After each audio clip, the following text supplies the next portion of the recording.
Alright, so hello guys, magandang araw sa inyo and welcome back again na naman sa ating channel at sa panibagong video tutorial na naman. So bali continuation pa rin ito nung nakaraang vlog natin kung saan tinuro natin kung paano mag-wiring ng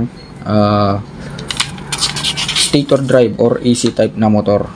So bali ngayon, battery operated naman yung ituturo natin, ano. So, tanggalin muna natin to. Okay, so isa natin dito agad sa mga components natin mga boss, ano. So sa mga components natin, kung yung motor nyo is AC type or napanood nyo yung AC type, so 5 wire yan. So bali ngayon magiging 4 na lang, at the same time yung ating ignition switch magiging 2 wires na lang.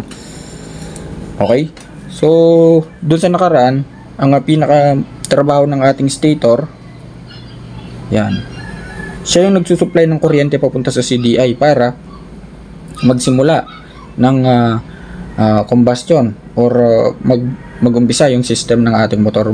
Bali ngayon, mawawalan na ng trabaho to, no? Kasi nga battery operated, lilipat na sa battery yung pinagkukuha na ng source ng mga battery operated na motor.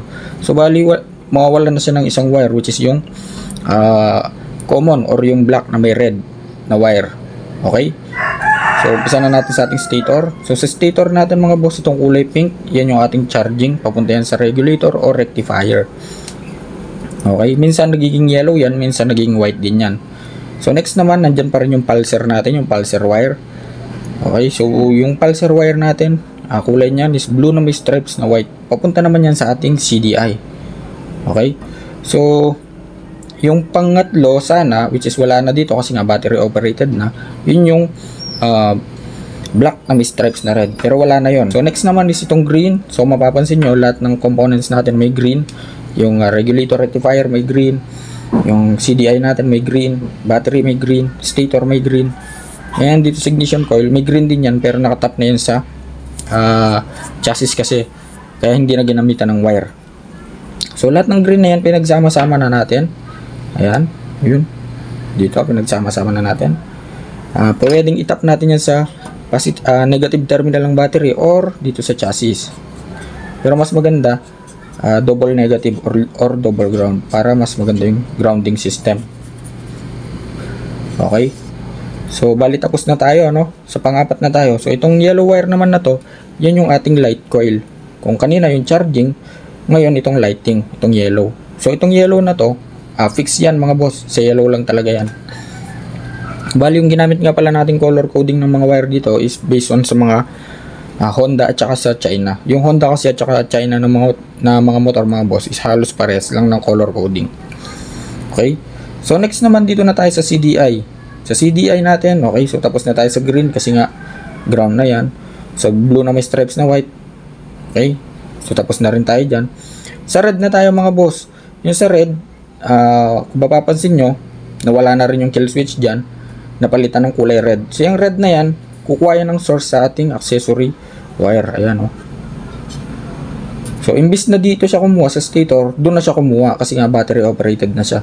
Kasi from battery, yan, tatawid yan ng fuse. From positive terminal ng battery, tatawid ng fuse, pupunta yan sa ignition switch. Ngayon kapag ka nag-on tayo,